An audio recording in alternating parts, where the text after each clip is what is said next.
Que essa é a grande diferença de líder de pessoas. Você está liderando pessoas e não mais programando no dia a dia. E, Júlio, se você pudesse voltar lá no seu eu do passado, no momento que você assumiu a sua primeira posição de liderança, qual é a história que você contaria? Quais eram as dicas que você daria para o seu eu do passado? Cara, se eu pudesse falar para mim mesmo lá atrás, eu falaria tantas coisas. Então vamos lá. Primeiro é bom lembrar, quando eu fui líder de pessoas a primeira vez, foi excelente para mim e terrível para o time. E eu posso dizer isso com propriedade, porque eles me deram esse feedback depois que eu saí da empresa. Eu fiquei alguns anos nessa empresa, cargo de liderança por alguns também. E aí eu fui e perguntei, o que que aconteceu? Vocês gostaram, não gostaram? Como é que estava a nossa relação? E olha que curioso, durante meu período de liderança inicial, eu nunca tinha pedido feedback para a equipe. Era um Uhum. momento em que a carreira não tinha Y, W, era carreira bem linear. Depois de ser desenvolvedor sênior, você vira líder de pessoas. E eu não fui treinado, não fui desenvolvido, não estava preparado e mandei ver. O que que eu falaria para mim lá atrás? Eu falaria basicamente duas coisas. A primeira, não é só sobre entrega, é sobre pessoas também.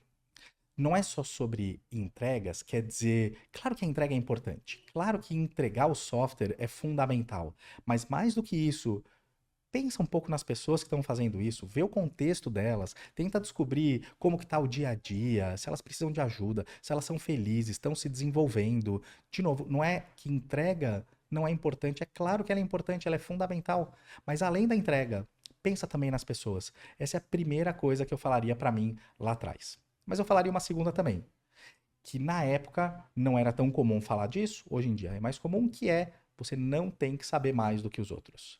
Antigamente, para você ser líder, você realmente tinha que ser mais conhecedor e ter mais bagagem daquele tema específico do que todos os seus liderados. O que hoje provou-se não ser verdade nem ideal.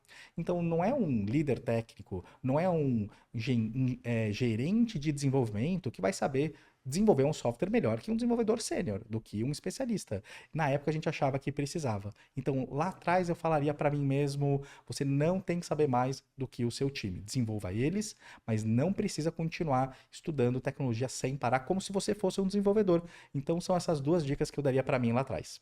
Boa. E quando você fala que é também sobre pessoas, né? Explica mais o que você quer dizer com isso, tangivelmente. O que a gente pode tangibilizar do que é ser sobre pessoas? Legal.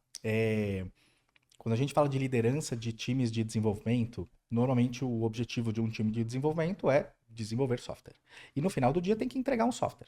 Até aí tá tudo bem. Esse é normal, sempre foi assim, acho que sempre vai ser. O objetivo não é só ficar pensando e desenhando. Tem que no final ter alguma entrega prática de software, que representa normalmente parte de um produto. E assim, lá atrás, a gente pensava só nisso. A gente pensava só no software sendo entregue e não nas pessoas que estão desenvolvendo o software. Então, quando eu digo é também sobre pessoas, e é super importante pensar nas pessoas, é a pessoa que é júnior. Vamos pegar, isso vale hoje em dia, apesar de que eu deveria ter dado essa dica para mim lá atrás, para mim isso vale para sempre. Pessoa é uma pessoa desenvolvedora júnior. Tem que entender por que que ela é uma desenvolvedora júnior. O que que fez essa pessoa chegar aqui? E em entrevistas eu já perguntei algumas vezes, por que que você decidiu, por exemplo, mudar de carreira? Ou por que você escolheu essa carreira? Tem gente que fala, ah, porque paga bem. Uma coisa que eu falo em geral é, tudo paga bem, se você fizer bem feito. Então, vamos descobrir se a pessoa tem aptidão, se ela gosta, se ela está se desenvolvendo, está estudando. E aí, quando a pessoa é júnior, a pessoa começou a programar o que deram para ela. Vamos dizer que a pessoa chegou numa empresa que tem um aplicativo mobile e ela começou a desenvolver mobile, numa linguagem qualquer. Flutter, React Native, está programando.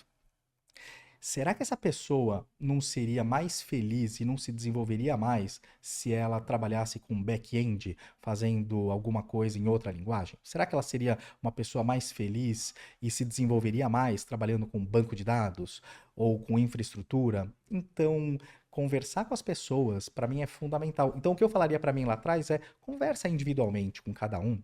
descobre as aptidões, desejos, evoluções e tenta ajudar as pessoas a se desenvolver nesse caminho. O resto vai sair. Você não precisa garantir que a pessoa é a melhor programadora naquela linguagem. A pessoa precisa se desenvolver e aí ela vai trazer as propostas e as soluções. Então, claro que é sobre entrega, mas é mais sobre as pessoas que a gente está liderando. Acho que essa é a grande diferença de líder de pessoas. Você está liderando pessoas e não mais programando no dia a dia.